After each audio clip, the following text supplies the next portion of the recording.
It took 4 years to make this manga, and it makes me so happy to see that people are actually enjoying all the hard work me and the team put in. So let's talk about bikinis and nipple tape. How come regular adventurers look like this, all decked out like they're from Drip Souls? And then you got Discount Daisy Duke, Magic Mike, Tiny Tape, and God, jeez, even the tanks got her bazookas out. Well, you gotta keep in mind, all my series are based on my D&D games. And if you've ever looked at the DM's guide, the items do not necessarily fit together well. And I tried to keep that same level of humor whenever it came to the gear of the adventurer. But in the context of the world, it breaks down to one of two things.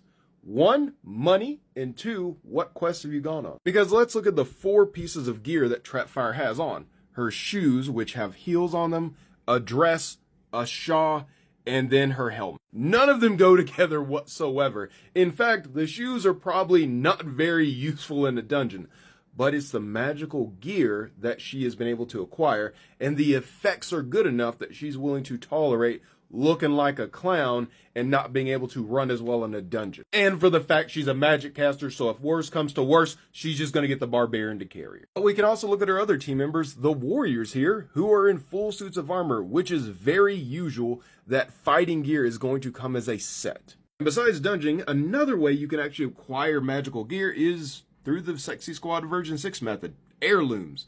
Their parents were adventurers and they pass this gear down to their kids, which is why this guy's looking like a stripper. When it comes to gear, let's talk about the second aspect, money. These guys are dressed pretty normally. In fact, a lot of them are just wearing their normal clothes because with the exception of Polly, no one's wearing any type of armor. Because in the great words of Selma, I'm fucking broke. New adventurers haven't had the ability to go on quests to get that magical gear, nor can they afford it. So guess what? You're going out in your normal ass clothes and hopefully you don't get stabbed. But if I haven't sold you on going to grab a copy yet, go ahead, check it out online for free, and then help me sell out of all these copies before the end of the year.